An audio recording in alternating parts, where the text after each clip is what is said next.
Well, hello and welcome. Welcome to the Midweek Mastermind. I'm James McNamara and I'll be your host through these particular sessions.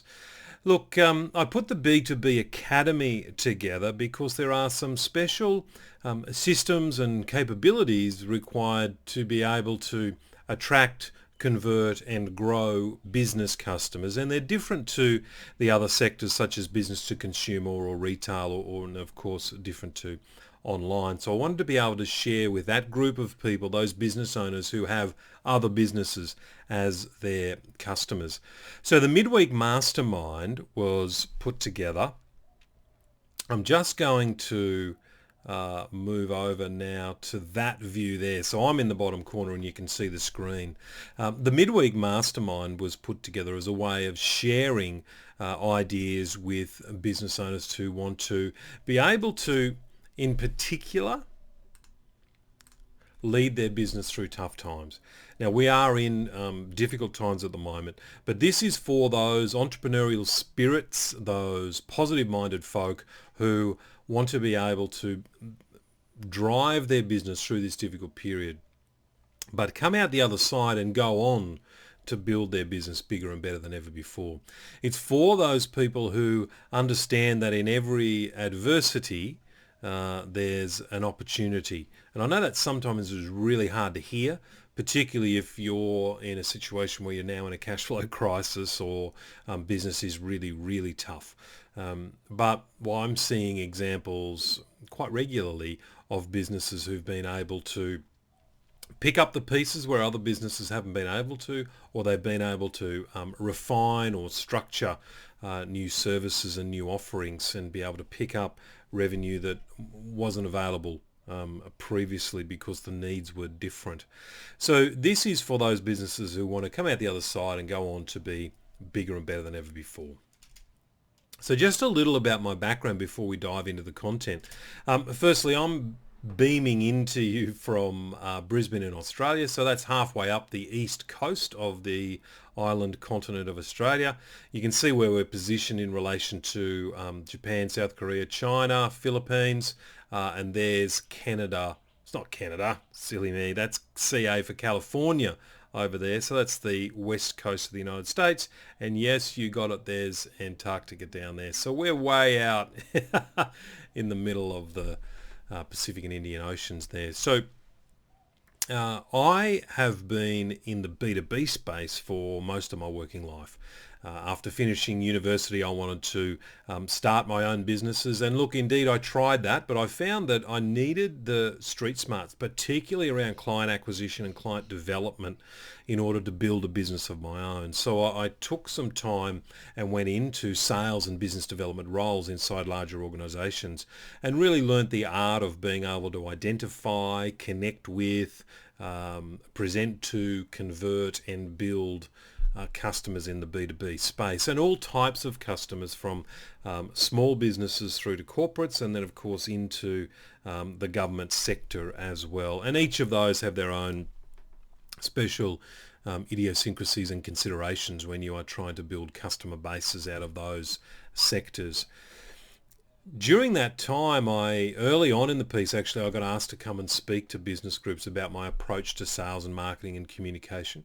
And I found that I had a way of being able to connect well with people and take sometimes complex ideas and help people to be able to understand them fairly simply and succinctly.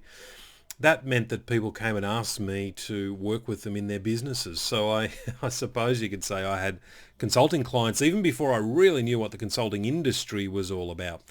During that time, a little bit further on, I also got absorbed by a large organisation, a large franchise organisation, who took me on to work with their franchisees, and I held state and national roles with that organisation. I did a lot of business mentoring and business coaching during that period.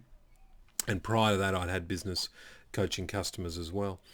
When I changed to the next stage of my career, I actually sat down and reviewed, all of the notebooks that I'd kept over time through all the sessions that I'd run with business owners, and noting down, the particular problems and challenges they were faced with, their circumstance, their situation, but also noting down the recommendations that I'd given them to work on.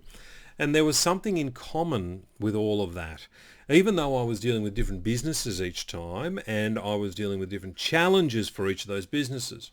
Sometimes there was people productivity issues. Sometimes there was lead generation issues, sales conversion issues, retaining customers, business systems. Sometimes there was personal development and stress issues for the business owner. But across the board, there was something in common. I was actually teaching and recommending strategies that were leadership. Okay, and so whether that was leading yourself or leading your customers or leading your team, and I'll talk more about this in a minute, the common thread was leadership. And that was an epiphany for me, where I came up with this idea that leadership is the antidote for all of your business challenges. So we're wanting to take the lead. We're wanting to look at the facets of your business through a leader's glasses. And sometimes that's difficult when you are really sort of up to your eyeballs in it, and sometimes you can't see the forest for the trees. But leadership capability impacts all facets of your business: people productivity, sales conversion, client retention, and ascension. And that idea of ascension is particularly with B2B customers. We're getting them to not only come back more often, but to buy more, expand the range of products and services that they buy from us, and become more and more embedded as a strategic solution for that client going forward. Market positioning it affects, management, client attraction, all of those things are impacted by your leadership capability. And as your business gets bigger, and some of you on the line will have bigger businesses with employees, most of my customers I work with are in that sort of 5 to 50 range of employees in the small business sector anyway. The leadership capability of your team, and certainly key players within your team. If you can develop leaders within your business who can take the lead in all of those facets listed out there on the slide there, then you're in a position where you can have a business that can work for you, and you can have not only the benefits of the profits that a business produces, but also you can reduce your time stress and you can enjoy some of those profits. Goodness knows you may even be able to manufacture a long weekend for yourself more often than not. The small business leader. So here's a model that I use, quite a simple model. In my more advanced training, I do go into more facets, but this is a pretty good place to start. Self-leadership right in the middle there. So your ability to lead other aspects of your business and to lead other people is dependent on how well you lead yourself. And today's very first mastermind will actually be focusing on the self-leadership piece. Then we need to lead strategy. So we need to take the lead when it comes to developing the big picture of our business, the unique competitive advantage we have, the goals and milestones that we want to hit, and the tactics and strategies we're going to use to get there. That's a really important aspect of business leadership. Of course, we need to lead our team. Now, this is where most people's minds go when you talk about leadership. They're thinking, how do you lead your team of people? Well, yes, it's an aspect, but it's not the whole picture. So we need to, with team leadership, build a culture. We need to make sure those lines of communication are open and that the trust is high amongst the team. Because without those two things, communication and trust, you're really not going to get the benefits of cooperation and synergy and the unique innovations and continuous improvement factor that a team who is highly engaged with good communication and high trust. So there's some really dynamic things that can happen in a business if you get the team right. If the team just shows up to work, does their bit, but keeps their, nose down, head down, nose clean, so to speak, and it's not really contributing to building a better business, then it'll be more difficult for you to grow, as I'm sure you do want to grow. We also need to make sure that there's accountability aspects on that team as well. So it's not enough to have a team who gets on really well and has a good time at work. We need results produced in a timely fashion and the right types of outcomes produced. And then, of course, leading customers or clients. Sometimes we use those terms interchangeably. For me, a customer is someone who comes and transacts, and they might be sort of in an ad hoc way. whereas a client is someone who's a regular, who's an advocate, who's referring others, and you're quite embedded with as a source of supply to their business. So that's the way you could split those. But for now, we can use them interchangeably. That's all right.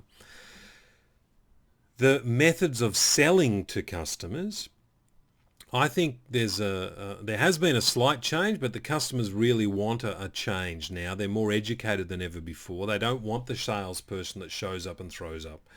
Salespeople, and that includes you, because if you are in a customer-facing role and share in the responsibilities of bringing on customers into your business, you're in sales. And so, we need to be identifying with and understanding fully where is the client at this particular moment in time. And then servant leadership, you may have heard of that term before. We need to serve them by leading them from where they are now through to a place where they have their problems solved, their needs met, their desires met. And so that's what that's the philosophy of client leadership. And if you can imagine now, that philosophy of client leadership will bring about a different type of communication to what most salespeople are accused of, which is telling, convincing, overcoming, presenting, pitching, all of those sorts of approaches. Now, the time has passed for that.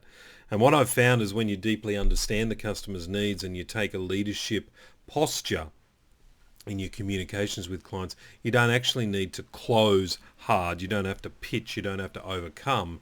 It's really leading that client through to the solution. Yes, of course, you have to ask for the business and you may have to deal with a consideration or two, but it's a much different process to the more adversarial process of trying to convince them to do something. So the self-leadership piece is what I'm going to be focusing on most for the rest of this first midweek mastermind. So how do you interact with the events of your day? Isn't that interesting question? It sounds a little cryptic in a way, but that came to me a number of years ago. I had the opportunity as part of my corporate work in leadership to do an assignment with large and complex schools or colleges.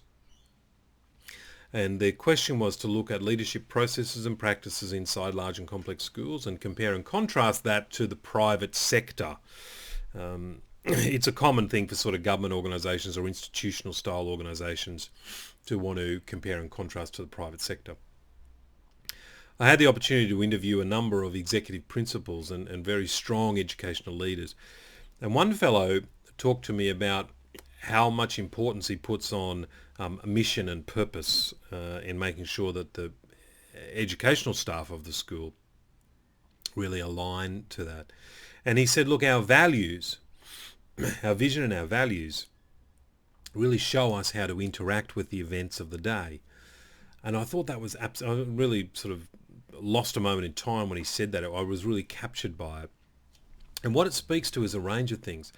Firstly, the events of the day. Well, that sort of speaks to the concept that the day isn't going to go exactly to plan. Things change, things happen, things crop up. But how do you interact with? Not manage, not control, not overcome. You're interacting with those events of the day. That's a far more ecological philosophy than trying to control things that are outside of your control, which just creates a lot of frustration and in many cases a lot of anger for people. How do you interact with the events of that day? And so certainly our own personal philosophies around vision, purpose, values and those sorts of things give us the guidance for how we need to make those interactions. Unfortunately, though, many people react habitually to things that come along in the day.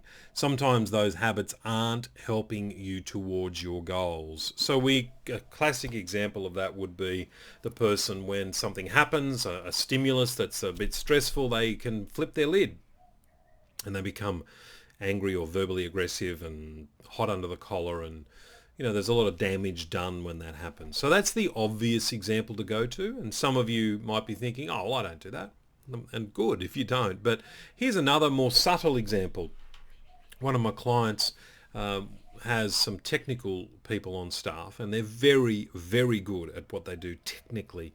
They're quite responsive to customers.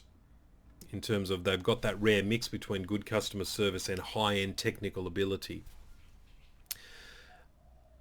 But conversely, they're not so good on the paperwork side of things in terms of job ticketing, or sort of the paper trail that goes along with it. So what that means is, in a situation where a customer may question an invoice or a customer may have a complaint, there needs to be a paper trail to go back through. And so my client was habitually sort of not addressing that as it comes up, sort of brushing it aside. And what that meant was, more often than not, he was getting called into some of the fine detail things and having to unpick things, whereas it should have been plain and simple with the right paper trail put in place, the right level of detailed notes. Then the client would have seen those in the completion reports, they would have seen them listed on the invoices, and there wouldn't have been a question.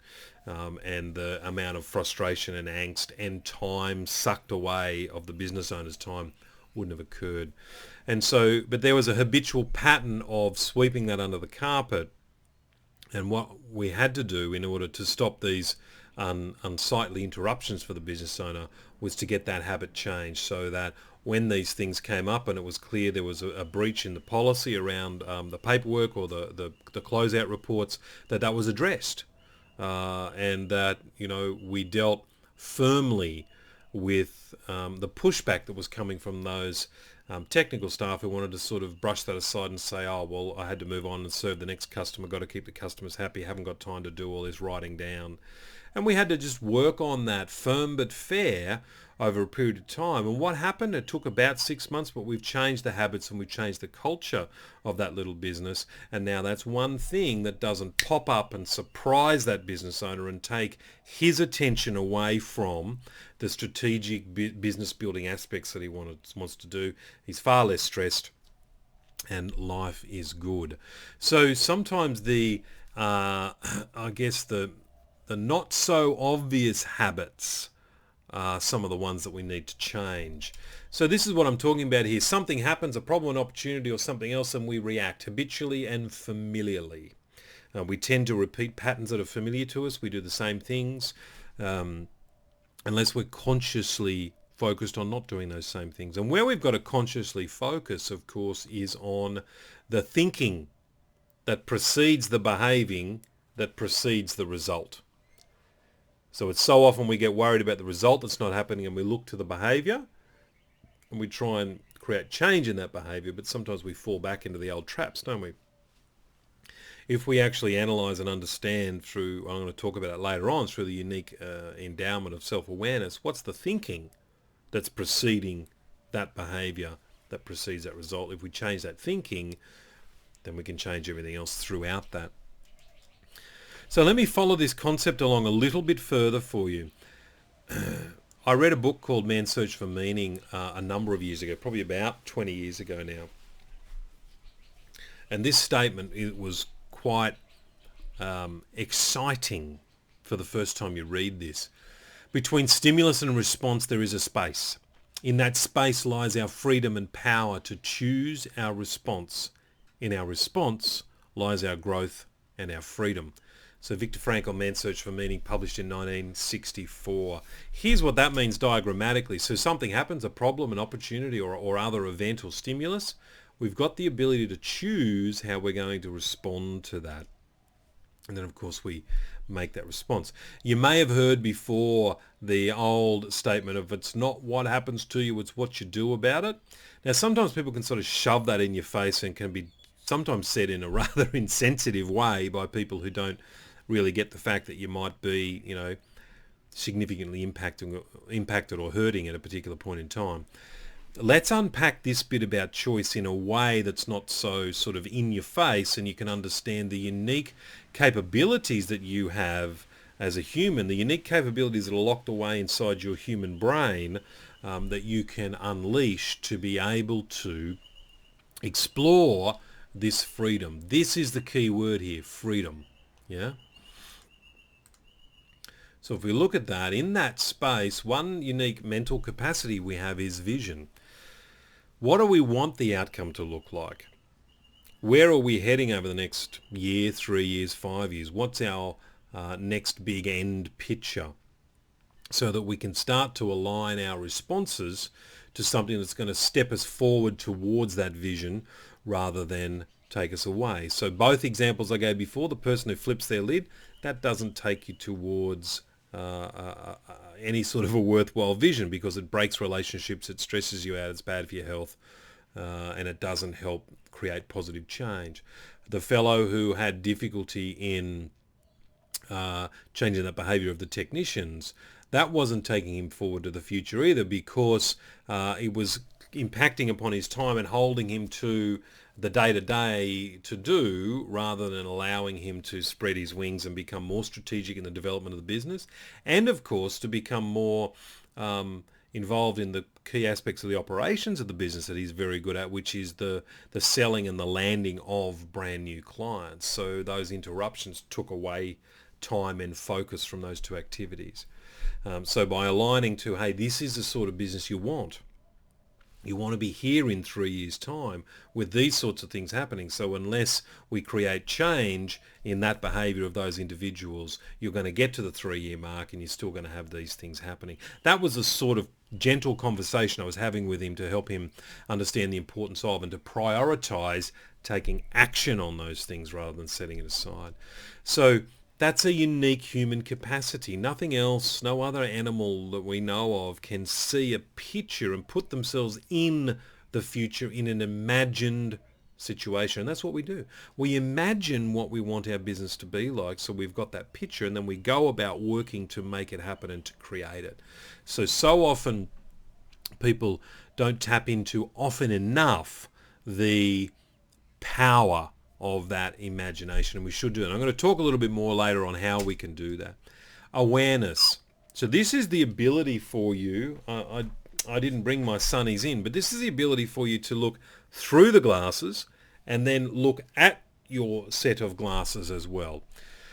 In other words, to think about how you're thinking about things. Psychologists call it metacognition, but we can be aware of our own biases, influences, moods, attitudes, thought processes, stress levels, feelings at the time, those sorts of things. That's really important, really, really important.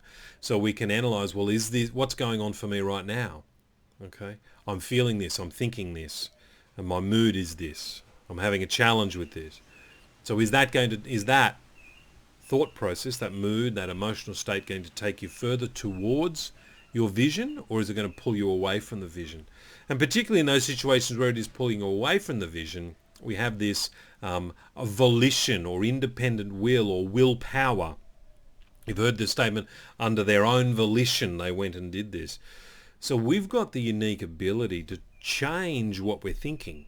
We've got the unique ability to decide to behave in a different way. We've got the unique ability to choose what we're going to do as a result of some event or stimulus occurring. And so if we can put together the concepts around where do we want to be in 3 to 5 years' time, what's happening for me right now, okay, what action am I going to take as a result of that, or what do I need to think right now? If someone, we can think that, we can be really ticked off with someone because of their attitude or their behaviour. And we can choose to be angry about that, for example, or we can choose to say, hey, listen, that's different to the way I would behave. I'd certainly never behave that way, but, that's the way they do it, so I'm not going to buy into that too much. There's plenty of examples around how we're going to do that. And then, of course, there's conscience. So that has a lot to do with our sense of right or wrong, our moral compass, a lot to do with what's our own purpose and values in life. So when you put all those things together, you choose your response. That's the choice spot where they all overlap. Okay, so something happens, well, okay, where do I want to be? Where am I heading to? How am I feeling about what happens? What's my mood right now? Okay, where do I need to be? What do I need to think? What do I need to do? Okay, is that level of thinking and doing, are those actions and thought processes right for me? Are they aligned to who I am, to where I want to be, to my values, to my purpose? Are they, morally and ethically correct? Okay, when all of that comes together, then you can respond in that way. Now, that seems like a heck of a lot of stuff to think about, but it happens in an instant as you start to touch base more with those aspects and learn to think in those sorts of compartments, things come together habitually for you, but that habit is going to be a positive one.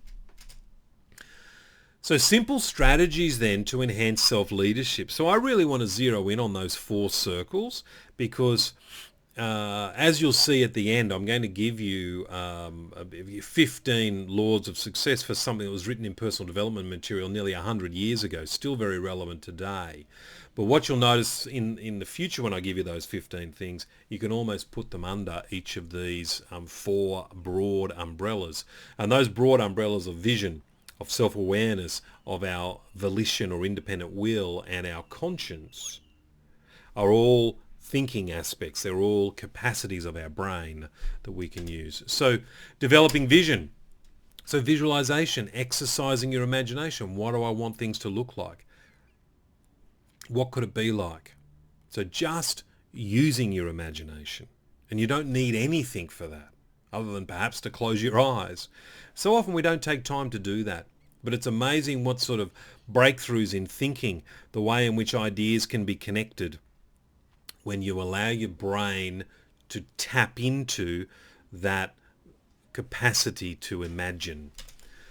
So use prompting or provocative questions if needed to. So if you don't regularly get into that space where you're thinking in a more imaginative way or thinking about what the future could hold for you, one of the things you'll be able to get access to, and I'll talk right at the end of the webinar how you can get access to that, and don't worry, there's no sales pitch, it is for free. Some questions around developing your vision. So I've developed a little set of questions here that you can just work through, really to prompt your thinking and to prompt your creativity. It's not like a self-analysis or anything like that particular exercise anyway, but it's more around just sort of pushing your thinking in different directions. Because the key to using your imagination and your creativity is actually give yourself permission to colour in outside the lines. Yeah. So much of life and compliance and rules and regulations is about colouring in inside the lines. And I'm not encouraging to break the law in any way, but to think outside the 9 dots is something that's been said for a long time. I like to think of it as colour in outside the lines. So let your thinking flow and move forward. So let me get... So keep notes, refer back regularly. It's amazing if you keep notes on your thoughts and your ideas and your imaginations and your what things could look like, strategies, those sorts of things that come to mind. When you refer back, whether it's a month or a year later, I've come up with some things out of old notebooks when I've gone back and reviewed them, you know, that you come straight back to the spot where you were with that creative thinking, and it may have left you. You may have sort of forgotten about that idea altogether, but you know, the number of times that old ideas I've been able to rework and to renew and to use for profit and for gain is quite interesting. So write them down. The art of writing down your ideas helps you develop ideas too, because you can only hold so many ideas in your head at one time. That's a concept of chunking. Psychologists will say, depending on your intelligence level, between 7 and 9 things at a time you can hold in your head. So if you're looking to develop creative breakthroughs, you can't really do that if you've just got the same half a dozen things flashing around in your head all the time. The actual process of writing stuff down gives you a chance to move on, to develop more ideas, to connect more ideas to the same ideas that you've developed, and to refine. Develop symbols, so vision boards, keywords, quotes, objects or tokens. All of those things can make sure that you're bringing that vision back to front of mind. That's the art of it, is to make sure that that picture you see for yourself further down the track, you're actually regularly seeing it. Well, it's no point just to do a vision exercise and to write it down and to put that in the bottom drawer and never think about that again. Because your day-to-day life will take you into the details. It'll take you into the trees rather than seeing the forest. You want to make sure that on a fairly regular basis you can see that vision in front of you. And that's why this idea of symbols, so the vision boards or a key phrase or a screensaver or a quote or whatever it is that will remind you of that vision, that will emotionally connect you to that vision, and also be able to make you think, hey, is what I'm doing right now taking me closer to that vision or not? And if it's not, then we can use our volition to be able to change what we're doing right now to do some things that are taking us closer towards that vision. Exercise your imagination. It's okay to have ideas for the sake of having ideas. If you're writing anything down, write this down. Premature evaluation prevents generation. So suppose you were wondering what I was going to say there, but that's the concept of, if you are trying to be creative, but you're also trying to analyze and sequence your ideas and categorize your ideas and evaluate your ideas, you'll cut off the creative energy straight away. You actually need to go through two separate phases, two different styles of thinking. You need to generate for the sake of generating ideas. And then I would put that notepad or whatever down, move away from it, then come back to it perhaps that afternoon or in 24 hours time, and then you put your analysis hat on and you start to sift and work out what things are aligned, what things are going to work, and move through that way.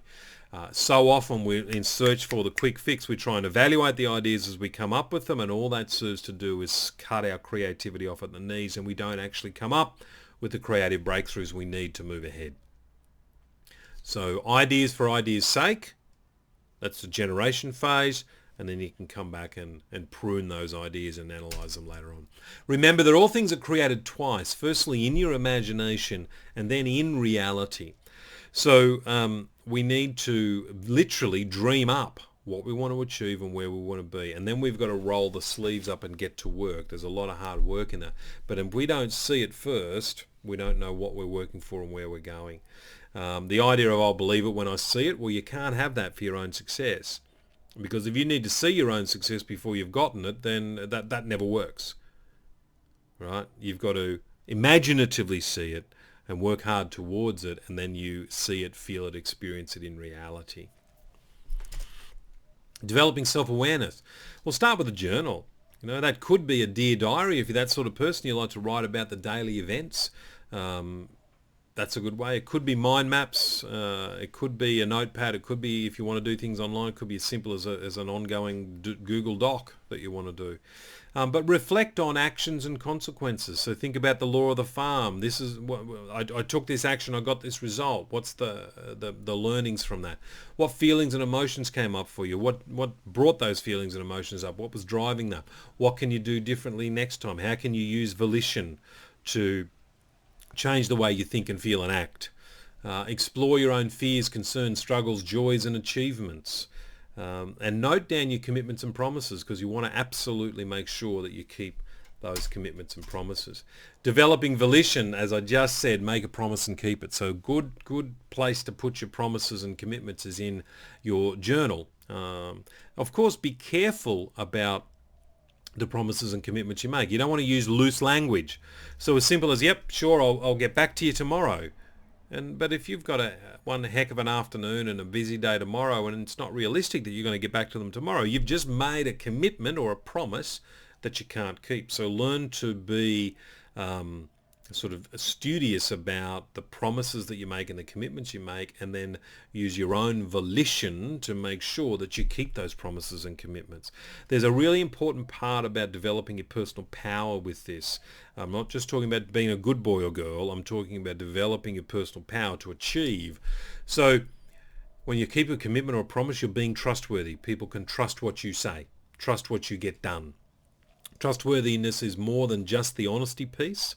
Honesty is important, of course, but can you do what you say you're going to do? That's really important towards trustworthy.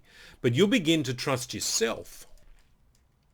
So trust in yourself will grow as you become more trustworthy in keeping the promises you make and keeping the commitments that you make.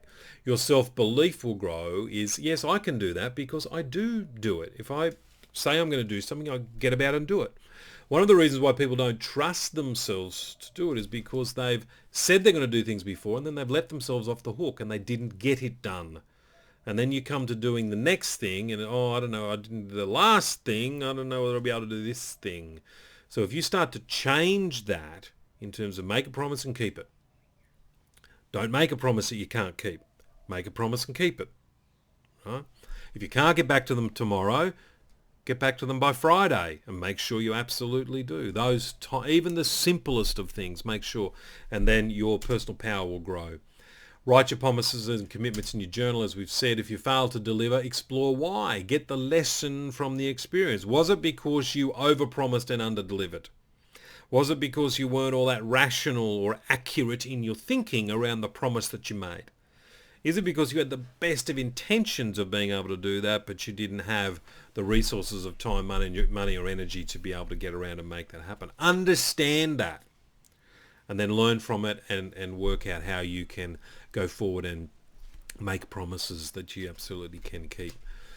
Developing conscious. So read the philosophers, the Bible, or the Eastern teachings if you want to. Early personal development, so pre-1970s. What happened in the personal development movement after the 1970s? The whole quick fix, the whole get rich overnight, all that sort of stuff started to really come in as entrepreneurial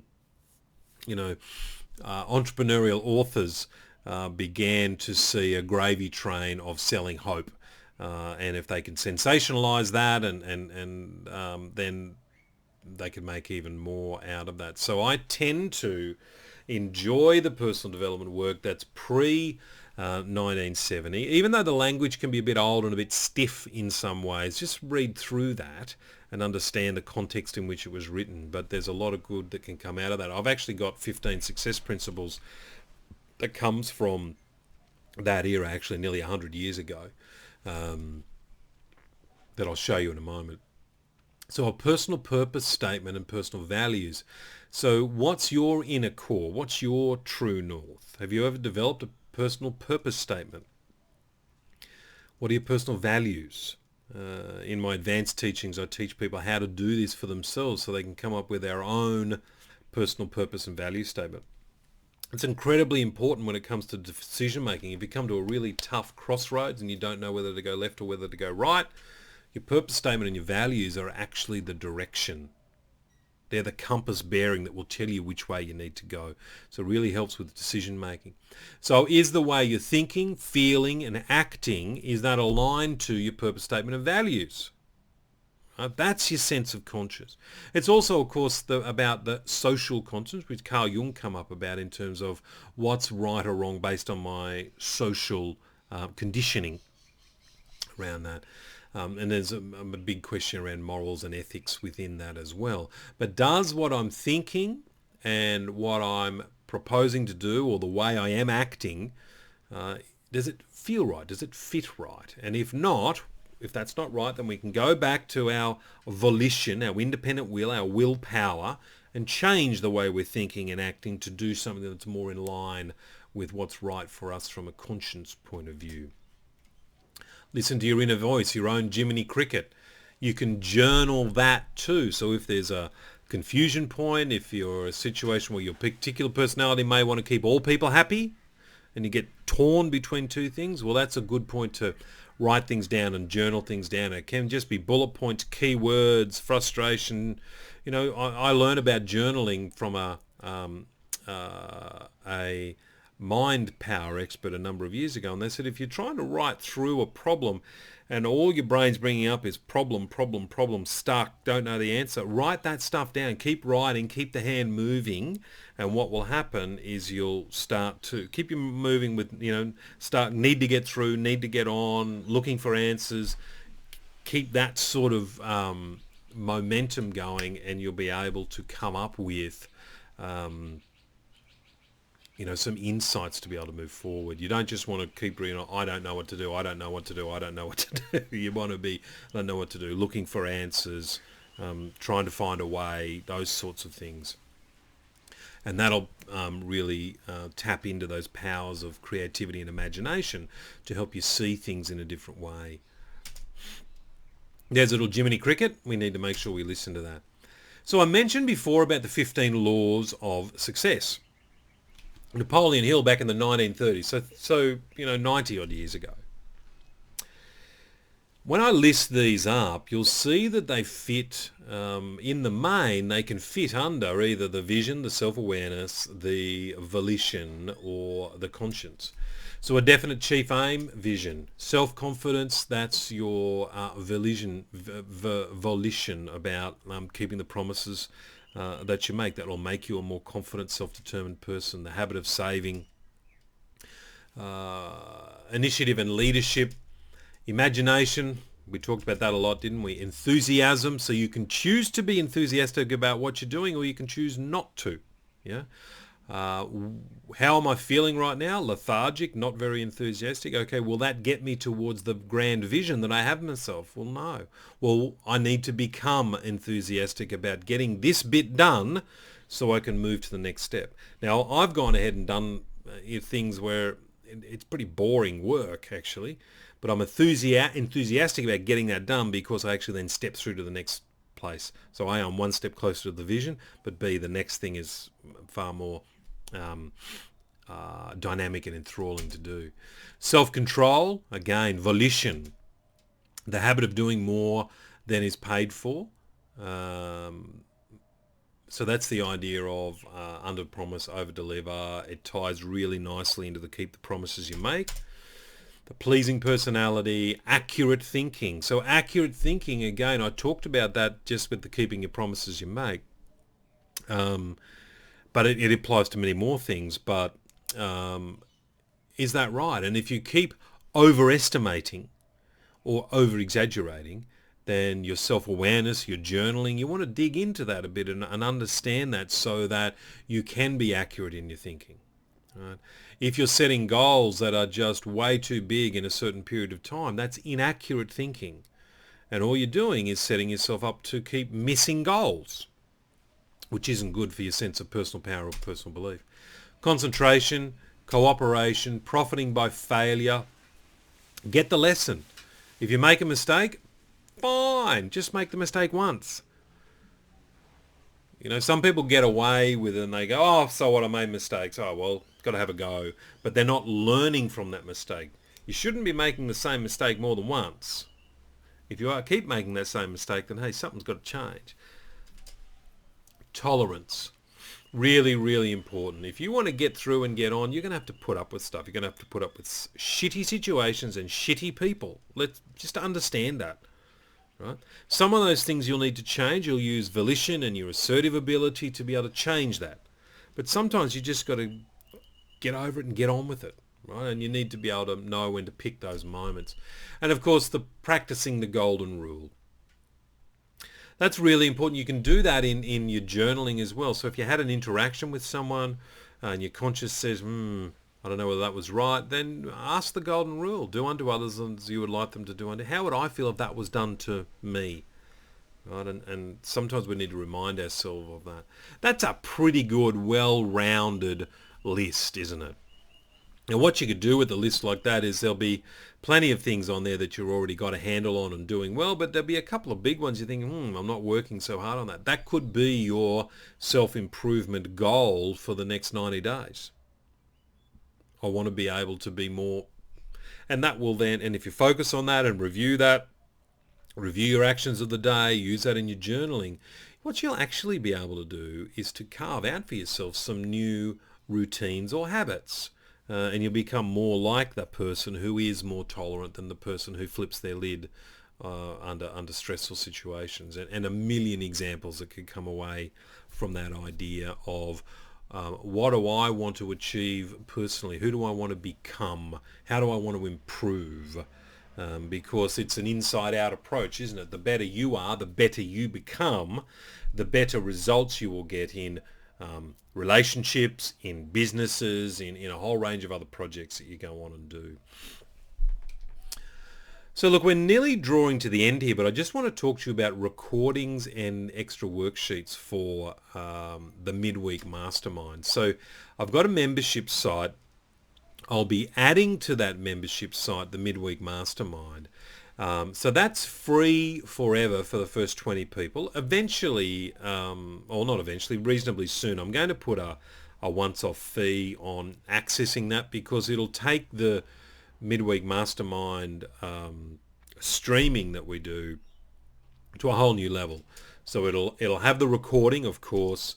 but it'll have answers to questions that come through. So as people get used to working with me on the Midweek Mastermind and using the chat, then they'll be able to ask questions. I'll do my best to answer some of those during the Midweek Mastermind live, but ones that don't get answered, I will be able to post some answers to those.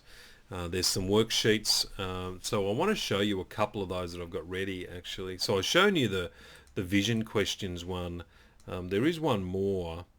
Let me just get that up. Here we go. So this is your self-leadership analysis. So self-awareness, conscience, volition, and vision. So we talked about those. So 4 simple questions on each.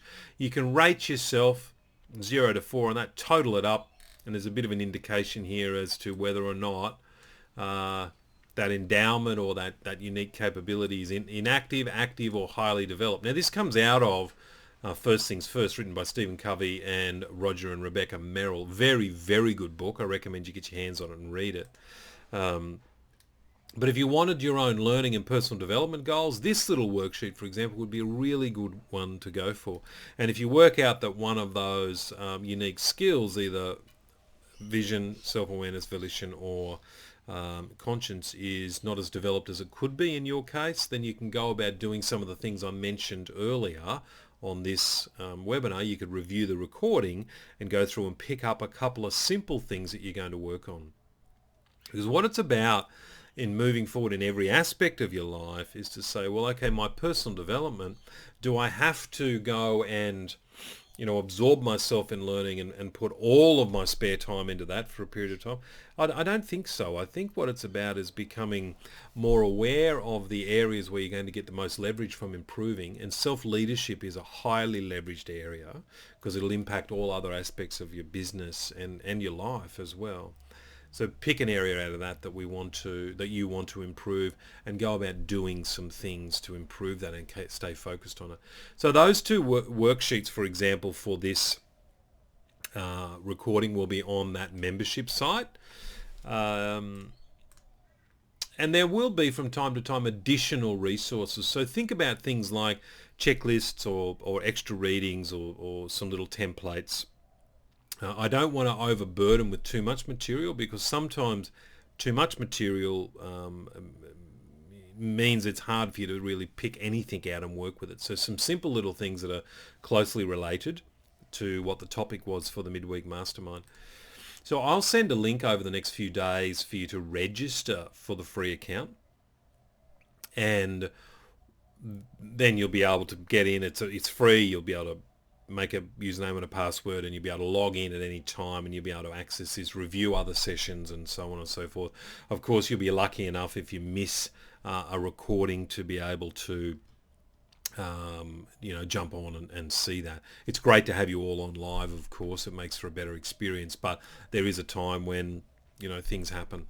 So look, thank you for being here for the first people to ever experience the Midweek Mastermind. We'll be back again midweek, so Wednesday 9 a.m. Australian Eastern Standard Time, and of course in North America that's from about 4 p.m. LA time through to sort of early evening on the other side of the country.